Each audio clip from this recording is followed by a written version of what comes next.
How do you learn? A presentation by Moustafa Chleilat. The key questions this presentation highlights are: which learning theory most supports your own approach to learning an online course EM203 and how does your choice of communication medium for this learning assessment fit the learning theory that you identified as most supporting your approach to learning in this online course? The answers to these questions become more prevalent throughout this presentation. We're going to kick off this presentation by breaking down the contents within it. We'll start off by providing a description of a specific learning theory, connectivism. Then we'll analyze the learning theory by linking it to online learning in university, specifically the course EM203 at Wilfrid Laurier University. Next, an analysis of the technology used will relate how this presentation in itself supports connectivism. Finally, we'll look at some concluding thoughts on how one can use the information learned in this presentation moving forward. But before we get into that, I'd like to bring to your attention the following quote.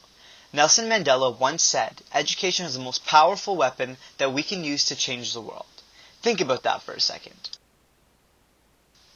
Now, I'll follow that quote up with a different quote by George Couros.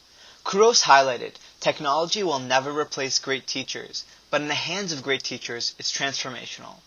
By the end of this presentation, this quote in particular will become so comprehensively relevant. So if it's not already clear, to start us off, we're going to look at my description of connectivism, which is the learning theory which most supports learning in this online course and more. However, before we can dive into connectivism, we must reiterate that connectivism is but one learning theory among a plethora of timeless ideologies. There is the ideas of behaviorism, cognitivism, constructivism, learning by doing, and then our main focus, connectivism. Connectivism is a relatively new learning theory which looks beyond an individual learner and rather focuses on the collection of information in a network. These collections of information are often referred to as different nodes within a network, which creates a new form of knowledge. What's so different about this learning theory is that because information is created beyond the human level and is constantly changing, connectivism can be chaotic because nodes often come and go as information flows across networks that are connected to even more networks. This is specifically related to how the internet changes the essential nature of knowledge. Dr. George Simons, a connectivist researcher, uses the following quote to simplify connectivism. He says, "The pipe is more important than the content within the pipe." The evolution and life of knowledge is really what connectivism alters so drastically. Early on, learning and education development was inherently slow. The life of knowledge was years and even decades long. Today, the amount of knowledge is doubling every 18 months or less, meaning that the life of knowledge itself is decreasing. That being said, despite the life of knowledge decreasing over time, the amount of knowledge is increasing at an exponential rate. Connectivism allows for a faster flow of information across networks, which creates more knowledge, which moves faster than it ever has. Connectivism is a new learning theory and is inherently different than its predecessors. In the past, the learning theories were dominated by cognitivism, constructivism, and behaviorism. But connectivism is different from those theories because as they had focused on the individual learner, connectivism focuses on the connection of information sets, which enables us to learn more than our current state of knowing. In other words, the real power in learning comes from leveraging where to find information when you need it. Enter technology and the internet.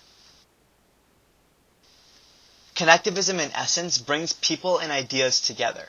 Connectivism focuses on where information is and how to use it. Learning is no longer predicated on gaining knowledge, but leveraging informational learning and using technology and the internet to support our learning and knowing where to find knowledge. Dr. George Simons, a well-known researcher on connectivism, argues that learning is a networked product because of the networked world. He believes that learning is a network process. The process would include using the learning network concepts and creating one's own version of understanding it. He also explains that the networked learning takes place through external social spaces such as Twitter, Instagram, smartphone use, and countless other nodes. And also, connectivism is dependent on technology and the internet to function, without which the ease of transferring information nodes across and between networks is inhibited. Since we just unveiled some of the ideas of the inventor of connectivism, why not go over his principles or trends of connectivism? Dr. George Simons believed learning and knowledge rests in diversity of opinions. He believed that learning is a process of connecting specialized nodes or information sources. He believed that learning may reside in non-human appliances. He highlighted that the capacity to know more is more critical than what is currently known. He suggests that nurturing and maintaining connections is needed to facilitate continual learning. Simons thought that connectivism created the ability to see connections between fields, ideas, and concepts. Also, at its core, currency, or accurate or up-to-date knowledge, is the intent of all connectivist learning activities. And finally, Simons believed that decision-making in itself is a learning process. Choosing what to learn and the meaning of incoming information is seen through the lens of a shifting reality. In other words, the right answer or action today might be the completely wrong answer tomorrow due to alterations in the information climate. Now, there are some criticisms of connectivism. Because it's so new, connectivism is still being refined and developed, and is currently highly controversial with many critics. Connectivism relies heavily on technology, but what happens when technology doesn't work? A good example of criticisms of connectivism can be applied to massive open online courses, or MOOCs. Within MOOCs, limitations include the fact that they can be expensive and not readily available. They tend to attract those with higher levels of education rather than widening access. Also, assessment of higher levels of learning is challenging for MOOCs. And furthermore, in terms of learning in the network, materials for MOOCs are limited to copyright or restriction. All these criticisms, but they don't consider what the following quote does. Karen Stevenson says, since we cannot experience everything, other people's experiences, and hence other people, become the surrogate for knowledge. And that's what makes connectivism so important today. We'll never be as intelligent as individuals as we are as a networked unit. And technology, the internet, and other people create this knowledge. So let's look at connectivism in terms of learning in a university setting by focusing on EM203, a university-level online course. Let's look at the application of connectivism to teaching and learning. The teacher may not have a specific role in connectivism, but they're still important. Teachers and instructors bring together learners and help learners construct their own environment. Intuitively, Simons, Dow's, Cormier constructed the first massive open online courses. It was called Connectivism and Connective Knowledge. This course explained and modeled the connectivist approach to learning, which is what makes it so intuitive. Now let's look at online learning by using EM203 as an example. In EM203, there are various nodes in the My Learning Space application alone. The news section provides critical news from the instructor, which sometimes includes thoughts and information used to broaden students' learning. There's a link section that enables the instructor to provide additional nodes and information sharing. For EM203, we leverage social media for connectivism in the course, which is a link to the Twitter application and specific tweets. On MLS, another node is a discussion sector, which enables students to share their knowledge, which is a quintessential example of connectivism. The content sector allows the instructor to share links, sources, resources, and lecture materials. This information can be used and reused throughout the semester and aid in information sharing. Not only that, but another node for information sharing is the email function in MLS, which again can connect information between a student and an instructor or other students.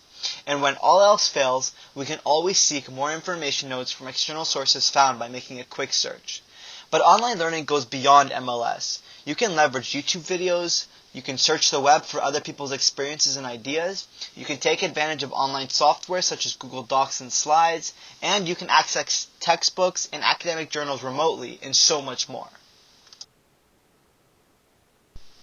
Let's dive a little deeper into an EM203 lesson. Within Lesson 3, there was a plethora of links and directions which represent connectivism. In EM203, the instructor has leveraged the use of multimedia and multimodal features. For one aspect, I was tasked with learning a new skill online.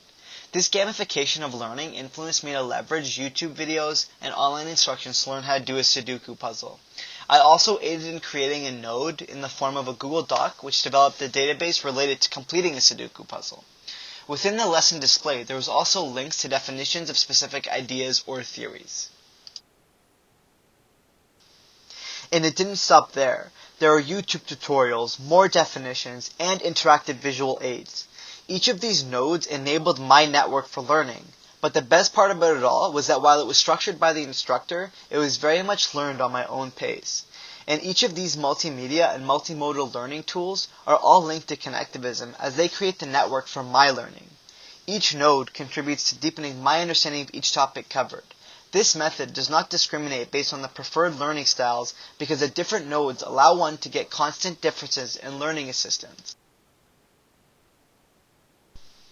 Another example of connectivism in the classroom is our weekly Twitter challenges.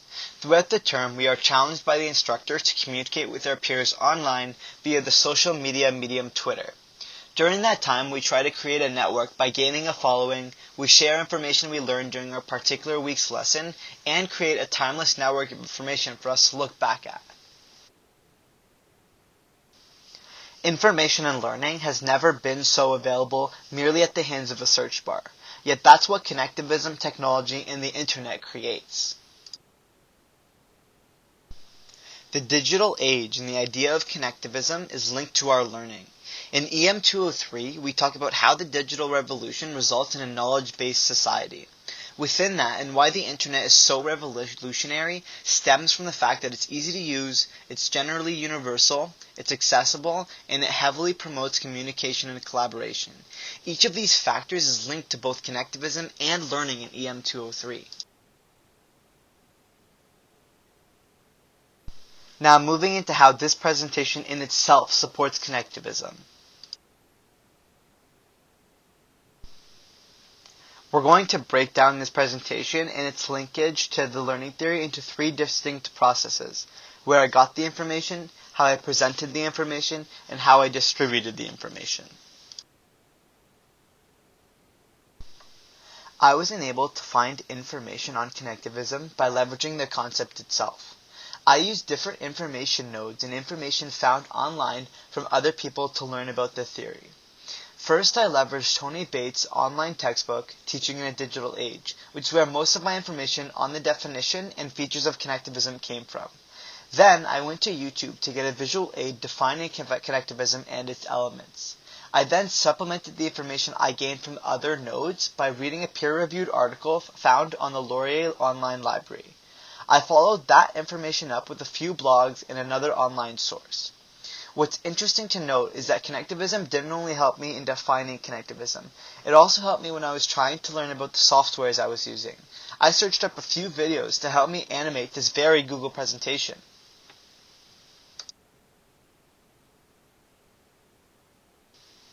I also used connectivism to present this information. I used the Google applications Google Docs and Google Slides to brainstorm and list my learnings for later presentation. Before I made my slides, I figured that I'm not creative enough to develop a slideshow that's aesthetically pleasing. Enter connectivism yet again. I took to the trusty Google search and looked for a node in the form of a Google Slides template. SlidesGo offered me a variety of presentation models until I opted for the one you see before you that fit my needs. How I distributed this presentation is tied into the second key question I'm tasked with defining.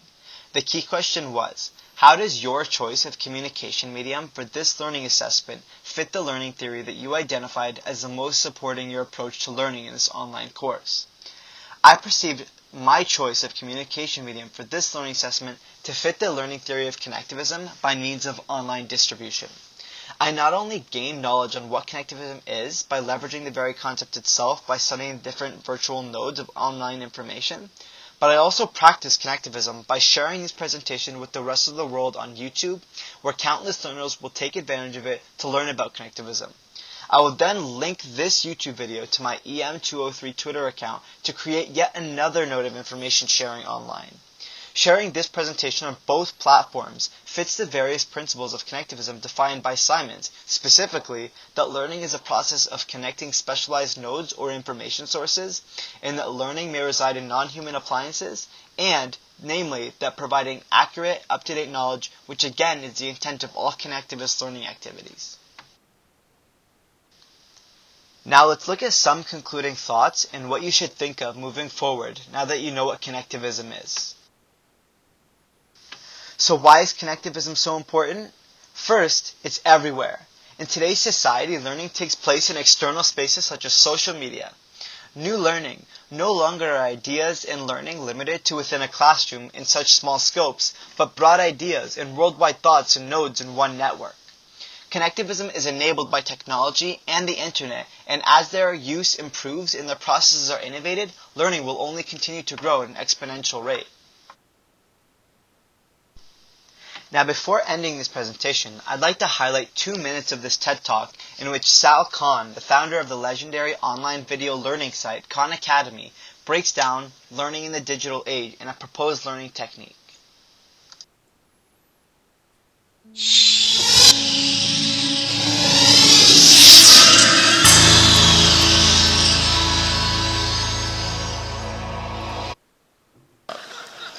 The other thing that happened, and even at this point, I said, okay, maybe it's a good supplement, it's good for motivated students, it's good for maybe homeschoolers, but I didn't think it would be something that would somehow penetrate the classroom. But then I started getting letters from teachers.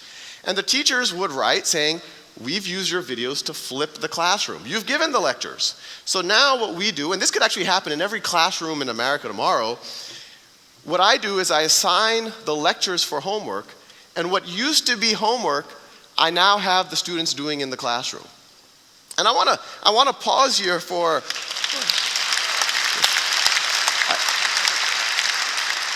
I want to pause here for a second because there's a couple of interesting things. One, when those teachers are doing that, there's the obvious benefit. There's the benefit that now their students can enjoy the videos in the way that my cousins did. They can pause, repeat at their own pace, at their own time. But the more interesting thing, and this is the unintuitive thing when you talk about technology in the classroom, by removing the one-size-fits-all lecture from the classroom and letting students have a self-paced lecture at home, and then when you go to the classroom, letting them do work, having the teacher walk around, having the peers actually be able to interact with each other, these teachers have used technology to humanize the classroom. They took a fundamentally dehumanizing experience, a bunch of 30 kids with their fingers on their lips, not allowed to interact with each other. A teacher, no matter how good, has to give this kind of one-size-fits-all lecture to 30 students, blank faces, slightly antagonistic, and now it's a human experience. Now they're actually interacting with each other. So what we see here is the idea that students should try to learn at a self-pace, within an instructor-based guideline that is overall more inclusive of different learners. Some students cannot go at the fast pace that teachers go at during in-class lectures, and some students can. Why not have the best of both worlds, where students can stop, pause, rewind, or speed up the learning process? Once the students learn the content, they can come to class and have an interactive learning experience with their classmates and get any additional help from the instructor. In this way, students and instructors leverage the connectivist approaches to learning, but still maintain the need for in-person aid as well. If universally applied, this model can prove to be instrumental in changing the landscape of modern learning.